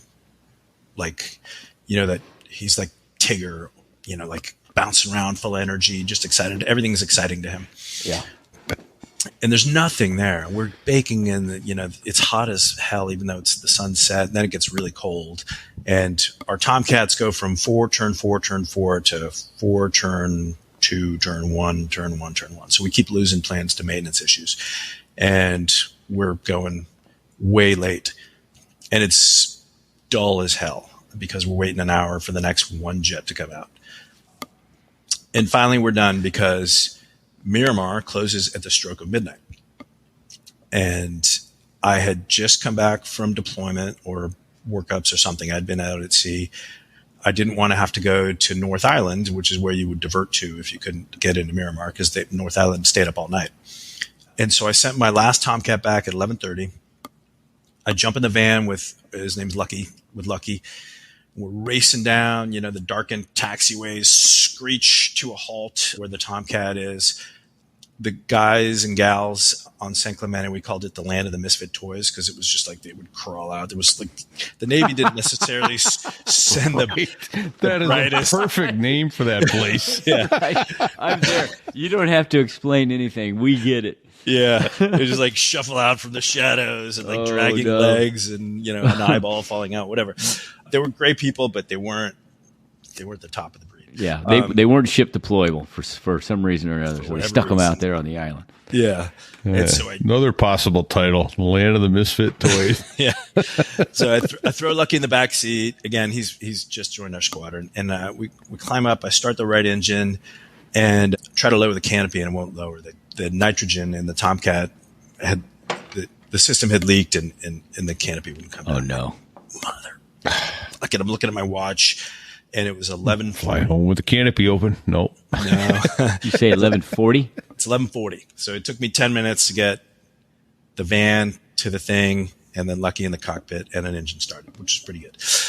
And I see a nitrogen card. It's a big yellow 3 canister thing, 100 yards away. I'm motioning to the guys, and they're looking at me like with these vacant eyes in return. We're not coming near that thing. We don't know. They have no idea what I'm talking about. And I'm like, oh my God. And I'm like, all right. I left my right engine running. I climbed down. Hey, does Lucky have brakes in the back? No. Is there brakes? No. Hold on. I have to ask, what could possibly go wrong? I don't know, but I like where this is going. It's only It's one chalked. engine. And it's It's fine. Chocked. It's Yeah. chocked. It's Yeah, chocked. right. There's Okay, It's not okay. going And the anywhere parking with brake's 50,000 pounds of Come on. thrust. All right, so the right engine's running at idle, left engine shut down. You climb out. I climb out with the cross country kit that maintenance had given me, and I have no idea. I've never had to use it before. And the knuckleheads bring over the nitrogen cart, and I got my little Navy issue flashlight on my vest, and I'm like looking up in the wheel well. I'm like, what the? It's just a mass of wires and cables and stuff. And I'm like, I don't know what the hell. And I see like a Schrader valve fitting, and I'm like, all right, well, let's try that. And I hook this thing up to that thing, and I hook it to that, and I start turning knobs, and gas is hissing, and I pop out, and I motion to Lucky to try the canopy, and it starts going up and down. I'm like, fucking A. All right, we got enough to get home. I get the guys out of there. It's 11:45 now. Climb back in, cross bleed the left engine, start up, lower the canopy. I'm like, yes. Let's go. I start taxiing before clearance because it's San Clemente. There's nobody there. Like there's a tower, but again, it's not run. Yeah. Violate me, bitch. Yeah. So I'm taxiing out to the end of the runway, sweeping the wings open as we're taxiing at like 60 knots towards San Diego, but it's unfortunately takes off in the opposite direction. And we used to do this departure we called the Star David departure. I don't know why, but it looked cool as hell from the ground. Where you take off, it's always night when you leave because it's the whole point of being there. Yeah. It's nighttime training. Yeah. You take off, do a low transition, right down the runway, full blower the whole time. Get to the end of the runway, you're doing 400, 450 knots, doing an Immelman to 16,000 feet, full blower the whole way. So it's just like this beautiful like rocket ship, doing an Immelman. Now you're heading east towards San Diego, but you're still in blower. And I've been looking at my watch. I've got 10 minutes now, maybe a little bit less. Full blower, doing like 1.4 Mach at 16,000 feet. Afterburner. Afterburner, yeah. And the rule is you have to be subsonic by 30 nautical miles so that you don't, Break boom. shit. You Send a don't, shockwave out. you don't send your Sonic sonic boom across the continental United States because nobody No likes it. breaking shit allowed. No breaking shit allowed. So at 40, I'm feeling very, responsible. At 40 nautical miles, I come out of blower, and the Tomcat is super draggy. Like as soon as you come out of blower, it's like you drive a car into wet cement. It's like everything gets thrown forward, and you go from 1.4 to about 0.95 very quickly. So by the time I'm at 30 miles, I'm well below subsonic. Come in right over the airfield. Lights are still on. I'm happy about that. You do a split S to the initial point, which was called Atlas.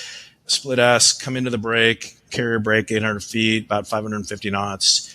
And I'm right as SoCal, the approach controller transitions us over to tower, the lights at the airfield go out. No. Black. No. I'm like, are you fucking kidding me? So please insert another quarter for more game time. yeah, and it was like the dude in the tower like was waiting for the second hand to hit the stroke of midnight, and he was just like, turn the lights off, even though he knew I was coming to the break. So I call. Lucky, God bless him, super smart guy, but he was so new, his brain was basically still back on San Clemente. And I take over control of the radios from the Rio, which you're really not supposed to do, but I did. And I call SoCal up again, and I said, hey, can you jump on the phone and call these guys? They just turned the lights off. And he's like, yeah, hold on. And I'm waiting, doing 500 knots into a huge black hole. Boy. And pissed, like deeply pissed inside, because I know I have to like call my wife from the BOQ in San Diego and say, honey, I'm spending another night away from home. And all of a sudden, right as I'm over the field, the lights come on. And I don't ask for any permissions. I just go into the break and land and taxi back. And I go into, I'm climbing out of the jet again, patting myself on the back for a job well done. And my foot hits the ground, and my plane captain goes, sir, you boomed the hell out of the base. I'm like, what? Nice. Me? There's no way. What? And I look at Lucky, and I'm like, we were subsonic at 40, right? Or whatever. It's certainly at 30. And he's like, yeah, for sure. Wow. And I'm like, the guy who I had sent home a half hour before was super cool guy, truck. But I thought he was fucking with me because our squadron had recently gotten in trouble for booming San Diego, coming back from an at-sea period. So I'm like, oh, he's just giving me shit because he knew I was in a hurry. So I go into maintenance, and Truck's still in there, and he's still filling out the last of his maintenance. Exactly. He's still filling out the last of his maintenance forms, and he looks at me and he goes, dude. And I'm like, what? He's like, dude. And I look at the maintenance master chief, and he's like, yeah, you boomed the hell out of the base. Car alarms are going off, windows shaking, like it was a huge boom. I'm like, holy, I mean, I can't believe it, but it's, 12:30 at this point. I don't know who to talk to, or, there's no phone calls or anything. So I go home, and we live pretty close to the base, and my wife was watching Letterman, and I walk into the bedroom. She looks up at me. She goes, was that you? Oh, like, no. Oh, my God. Oh, no. And she's like, yeah, the windows shook. The little, shit in the cabinets was shaking. Dogs were barking in the neighborhood. I'm like, oh, my God, I am so screwed. This, like, I am just going to get torn a new butthole or whatever. And so I go, I sleep in a little bit later the next morning because I was working late, and I go into the squadron at like 9 a.m. and I'm looking around, like I'm tiptoeing into the squadron spaces, just kind of waiting for the skipper to stick his head out, or the opso to just start yelling at me. And Lucky, nobody says anything. Lucky, oh, I'm sorry. Before I go to work, my wife, she's going to work. She plops the newspaper on the bed. Above the fold, 3-paragraph article about, at 11:57 last night, a huge tremor was heard from Oceanside to Tijuana. So if you're familiar with the coast of Southern California, it's like this big crescent, and it's, San Diego's in the middle, and Oceanside down to Tijuana. Oceanside to Tijuana, the National Geological Survey says there was no earthquakes. The kicker was that the Navy and the Air Force representatives both denied there were any aircraft airborne, which was hilarious. And then literally, I still have the article. I saved it, but the reporter says this reporter believes it was a secret Air Force project, Aurora, the spy plane coming back from a mission. Yes. Yeah. That was it. That was it. So that's what we went with. And nothing ever happened. Well, because this is with the Air Force secret project. Now, Let me ask you this. Is it possible your DME equipment was malfunctioning? No. So Lucky, my genius engineer, Rio, I'm sneaking around the squadron, and he sticks his head out of one of the briefing rooms, and he's like, hey, come in here. So I go in. Oh, boy. And he's got charts and aviation, meteorological data and stuff like that. And he'd come in early. I love this guy.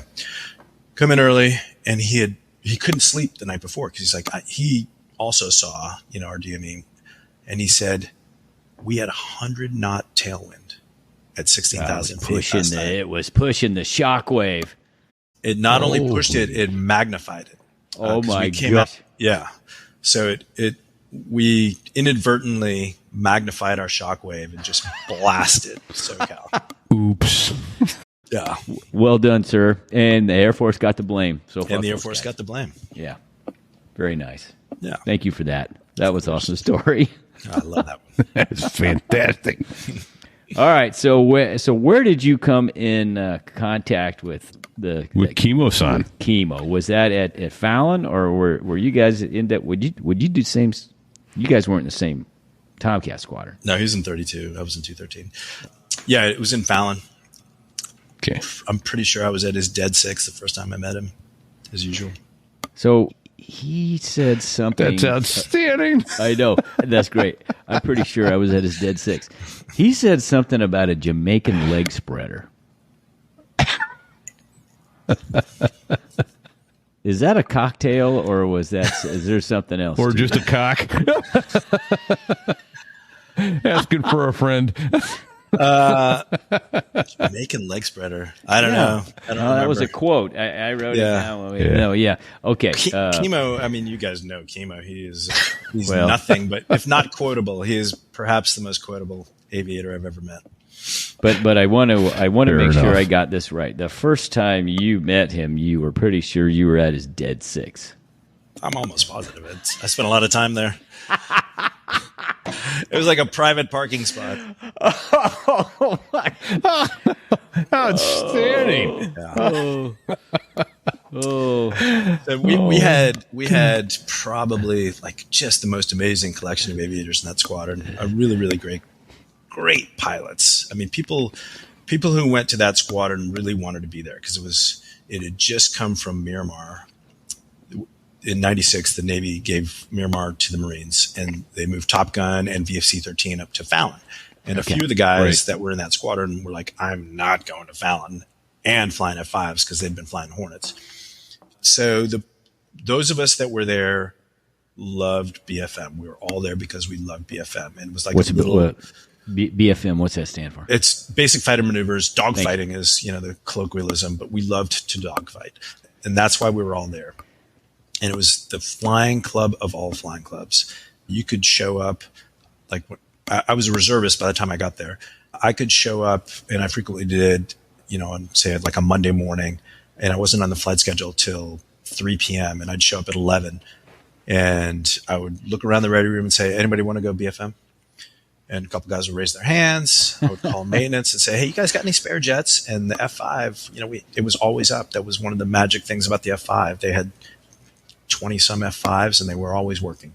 Wow. And then I would call the range and say, hey, you guys got any airspace? I just need like a corner of one of the little airspaces. I don't need the whole thing. I just need a sliver.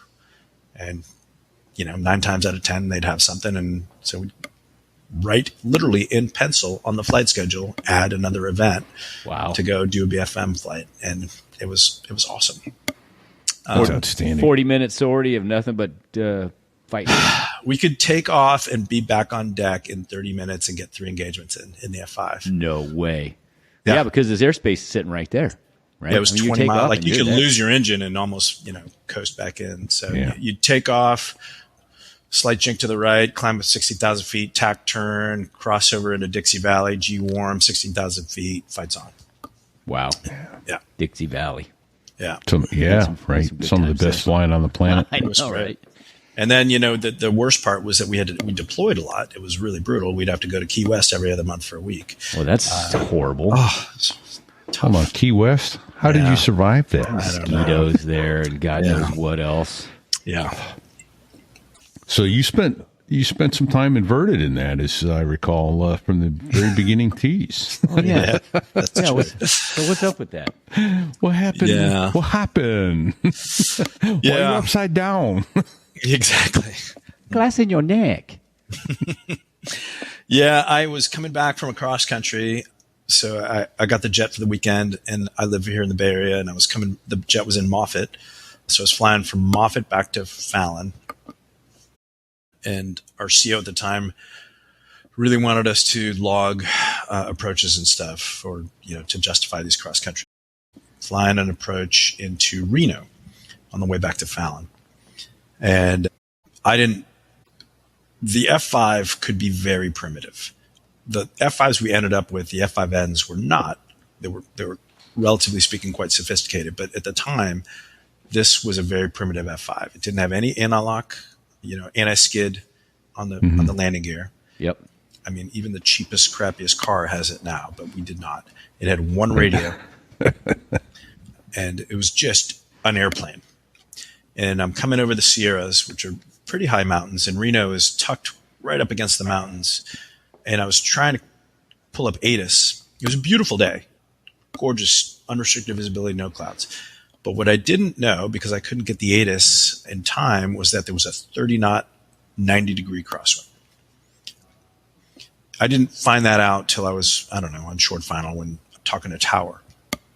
And, I was planning on, touching down, rolling out to the end of the runway, getting back in line, because Reno wouldn't let you just do a touch and go for a practice approach. You have to land and get back in line. So they have a 13,000-foot inboard runway and a 9,000-foot outboard runway. And I'm lined up on the long runway, and I hear Tower call the winds, and I'm like, but I knew that the F5 NATOPS crosswind limit was 35 knots. So I'm like, no big deal. And so I'm coming in to land, and I see a bunch of 737s coming out to take off, and Tower says, hey, do you mind going to the outboard runway? And I'm like, sure, no big deal. I'm at 5 miles or so. And I line up on the outboard 9,000-foot long runway. And as I'm about to touch down, one of the airplanes is taking off, and the turbulence from the engines and the airplane taking off rolls across the threshold where I'm about to touch down, and I goose the power. So because the crosswind blew it over there. Yeah, I goose the power, so now I'm a little fast, and I'm floating down the runway, and I finally touch down. When I touch down at about 1,500, it was a fair amount down the runway. I think I touched down with 6,000 feet remaining. But slowing down, it should have been fine. I've stopped the F5 in, much less distance than that. But I touched down, and my left tire, the upwind tire, immediately blew. But I didn't know it. I had no idea, because the wind was kind of holding that wing up. And so I'm rolling, the F5, you just aero brake till you get to about 100 knots, and then you put the nose down, and then you apply the foot brakes. And so I'm aero braking. Again, there's no sort of thumping of the rubber. Yeah, there it is. There's no thumping of the rubber or anything like that. As I'm rolling down the runway, it just feels totally normal. And I lower the nose, and I put my feet on the brakes, and the left brake just goes to the floor. It just immediately, there's no resistance at all. It just snaps all the way to the metal. And now I'm cooked, because I'm too slow to take off again. And I can't eject because of the crosswind limits. There's no long field gear, so I can't drop the hook and stop myself. And so I'm just, you can see there's the upwind. And that picture's reversed. So it's the left. Yeah. The left tire was the one that was shredded. And so I'm keeping it on the runway. Yeah, there you go. The left one is, you can see it's just metal there. The one on the right eventually popped because it overheated. And so for about 3,000 feet or so, I'm just skidding along on metal. Both tires are gone. And I'm just keeping it on centerline with nose wheel steering. Just like really gentle inputs. It felt like I was on ice. And it was my birthday. It happened to be my birthday. Oh my gosh. Yeah. So, of course. To be a theme too. Happy birthday, Yogi. Yeah. Happy birthday, Paco. Yeah. My rebirthday. And I'm skidding down the runway long enough, because I'm supposed to go to Fallon, get a ride back to Reno, and go home, because my wife's throwing me a birthday party. And I'm skidding down the runway long enough, thinking like, man, I hope I'm not late for my party. My wife's going to be pissed. Yeah. It was kind of like that anticlimactic. There wasn't a lot of drama to it at the moment. And, the last taxiway exit, I'm probably doing 20 knots. And I thought for a second about trying to grab that, but I just felt like the plane would have just done a bunch of donuts. And then there was 800 feet of overrun, and then gravel. And I just remember my last thought going off into the gravel was, fuck, now they're going to have to bring a truck out with new tires from Fallon. It's going to take me forever to get out of here. Yeah, Or a new airplane. So I, very conscientiously shut the engines down as I went off the end of the runway. And the left main mount, there was a tiny little bit of side slip as I was going off. The left main mount dug into the gravel, and the plane kind of heaved up on a wing. And I'll never forget sort of looking down at the gravel, and it was like this sort of inflection point, like, is it going to just flop back down or keep going over? And it had just 1 or 2 knots too much, and it just flipped all the way over. The canopy glass shattered. I had enough momentum moving forward that, the canopy bow kind of looks like this. It's an arm that goes out, then up and over, and then mirror image on the other side. Well, the glass shattered. The middle part of the bow had these razor sharp teeth of plexiglass, and there was enough momentum that it bent back and it caught me right here in the neck, this like arrow. Oh shit! Yeah. And so I came to a stop upside down with a big thing of plexiglass sticking in my neck, and the canopy shattered. Just sort of surprised because, like I said, it was a long accident happening up until that moment, and then all of a sudden everything bad happened. At once. And I was just sort of really stunned. I'm like patting at my neck, and there's blood there. I'm like, holy crap, am I bleeding out? But thankfully, it didn't hit the jugular, just enough to cut the skin and Good knock me Lord. I know. And so I sat. I made sure the plane was all safed up. Everything was, ejection seats were pinned and batteries off and stuff like that. Actually, no, before I turned the battery off, as I'm sort of patting at my neck, tower goes, Saint 99 or whatever my call sign was, you are not on fire. And I was like, fire. Just I fire? I hadn't even thought about being on fire. Right? So I not a good time to have to eject. No. That was my next big fear, was like the ejection seats going off and me being upside down. So I tried to climb out, but that big jagged piece of plexiglass was catching on my ribs. I had a bruise or a mark on my ribs for about not quite a year after that. Well, how long did it take them to extricate you out of that Took them situation? Forever. So I finally gave up on crawling out. The parachute was getting in the way, and the F5, unlike most Navy airplanes, the F5, you carry the parachute with you. There you go. Yeah. You carry the parachute with you. It's a very Air Force-y thing to do. And I finally gave up. I couldn't wrestle my way out of it. So I sat back and upside down in the airplane, like I snuggled myself back in, and I just crossed my arms. I was just fuming mad. I was so pissed off. I'm like, I can't believe this happened. Son of a bitch. And I just sat there for what felt like forever. And finally a cop car pulls up, the airport security pulls up, and the guy gets out. He's holding one of those big old 32-ounce, cups of coffee from 7-Eleven or whatever, and he squats down. He's looking at me, and I'm just pissed. So I'm sitting there with my arms Sir, closed. you're not authorized to invert your airplane off the end of the runway. Yeah.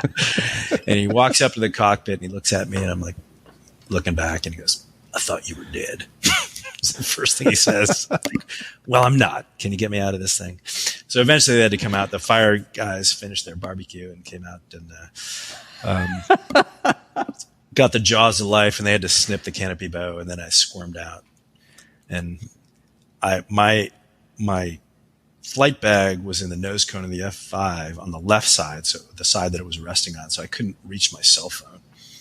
And I borrowed the paramedic's cell phone. I called my wife. I'm like, hey. And as I'm calling her, there's a wall at the end of the airport perimeter at the end of the runway there in Reno. And I could see like the little, telescoping camera from the news crew coming up over the top of the wall. I'm like, I just want to let you know I'm all right. Don't watch the news. Because I'm on Channel 7 right now. Yeah. Damn it. Yeah. KTVU. That was not a highlight, but I lived, and I've got here. I don't know if you can see this, but as a gift, the squadron gave me the Alpha probe. You can't see that, can you? Is it above the window? Is it above the It's window? Above Alpha the window, probe it's the yeah. yeah, and it's Alpha got like probe off the nose. yeah, it's got Nice. that's like a fish hook. Nice. Very kind of my. Well, doggone it. Yeah. Very cool.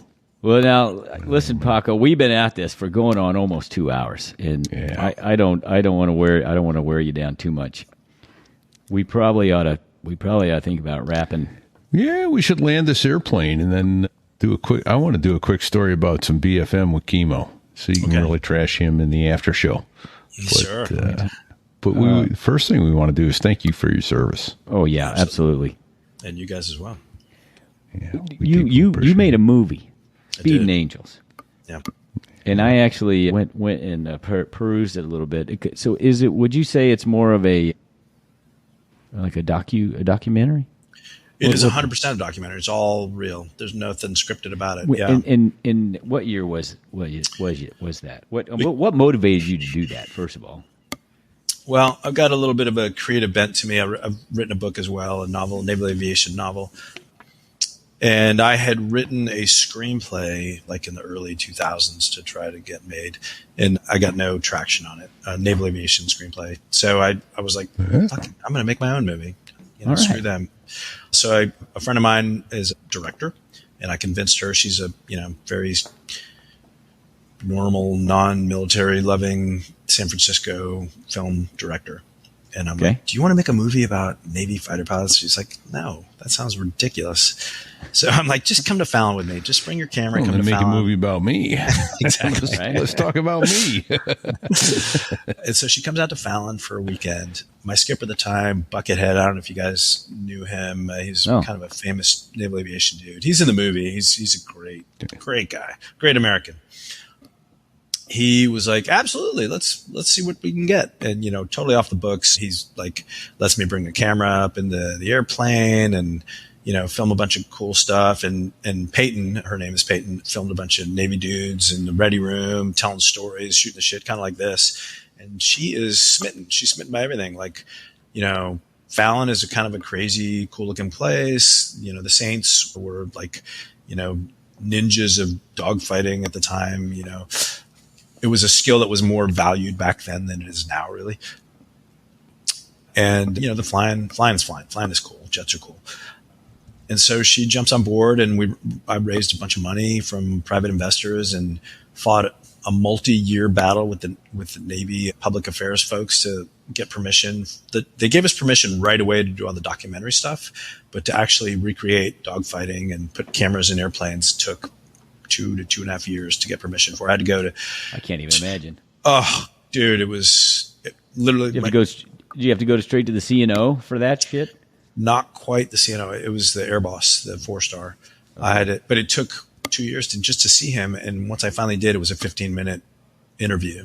I showed up fully prepared with all the stuff that we were going to do, and he was like, "This sounds awesome." And so, in the interim, the movie changed from what it was originally intended, where we thought it was going to be about the Saints and BFM and how cool flying is, to the journey of 2 young F-14 pilots, the two of the last kids to go through F-14 training, Jay and Megan. And they're just, it's obvious in retrospect, but their journey, and you guys know this, you show up in the RAG as like a kid who knows nothing, thinks he's cool, just got his wings. And at the end of it, a year later, you're now a warfighter. And literally, Jay actually goes to combat 10 days after showing up. 10 days after finishing the RAG, he's in Iraq, strafing, trying to save some Army guys on the ground. And it's all in the film. It's just a really dramatic year in a young aviator's life. And we were blessed to capture it all on camera. And I'm going to watch the whole damn thing now. It's great. Yeah. I'm telling you, you'll love it. And surprisingly, non-aviators love it as well. Most like our highest demographic was women, professional women. One of our characters is or whatever the personality is a woman, but it's just the amount of passion, dedication that we as naval aviators have to our craft, the amount of love we have for each other, for what we do, for our dedication to duty. It all shines through in a way that's not preachy.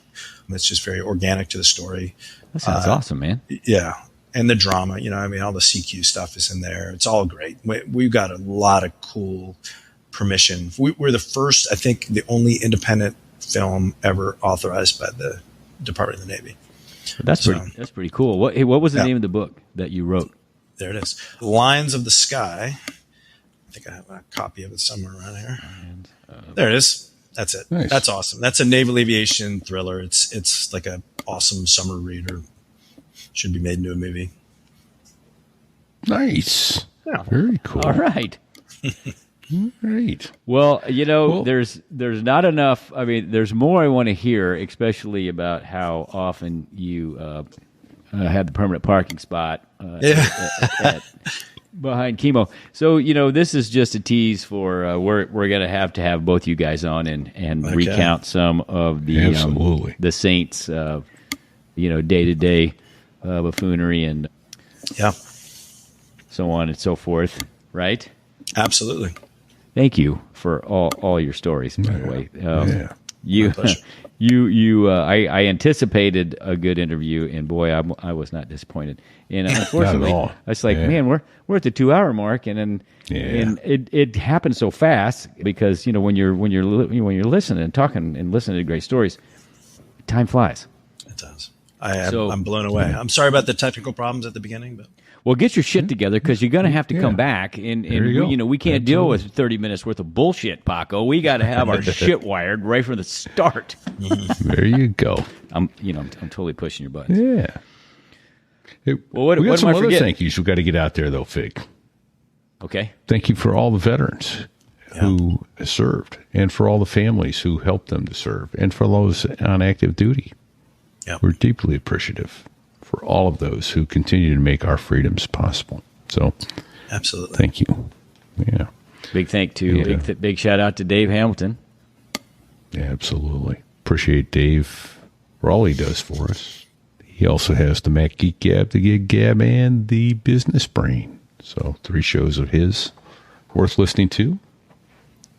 We got to also thank our producer in the background there, Sticks, who's been making this video presentation look so damn professional with all the pictures and captions keep popping up and get stuff up practically. And since we're talking about Sticks, if you have a question, you can email us fig at sothereiwas.us or repeat at sothereiwas.us. But if you want a really good answer, it's Sticks at sothereiwas.us because he is truly a very intelligent individual.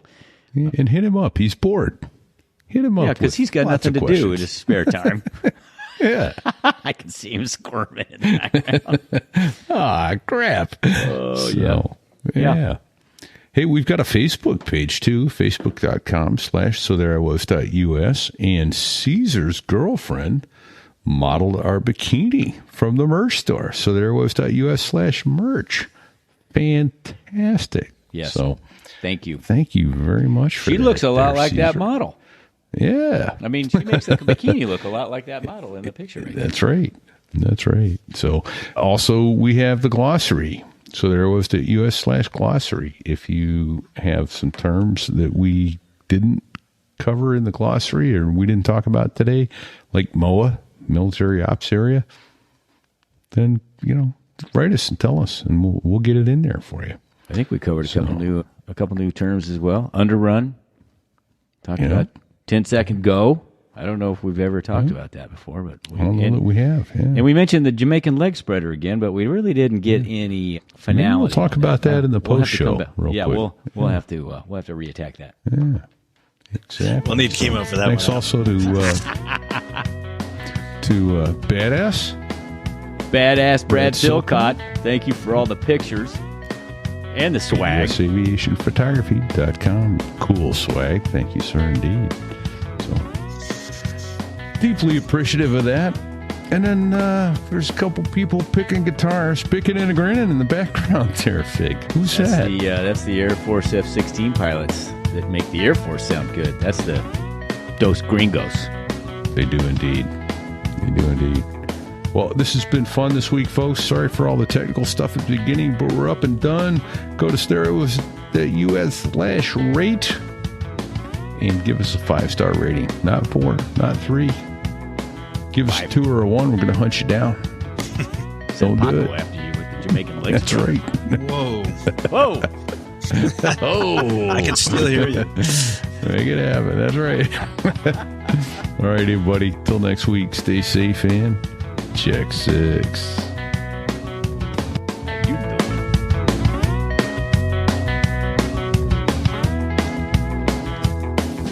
Well, there I was, crossing the pond, and you could see that I wasn't exactly fond of all the shit I was wearing on that day. Now an F-16 is cramped enough, but it's even worse with all that stuff supposed to save your life. But we knew there was no way. 'Cause when you're going down the North Atlantic, man, it's over. Oh, hold on. He said what? He said it's over. Oh, okay. Okay, that's a lawsuit. And we're out. All right.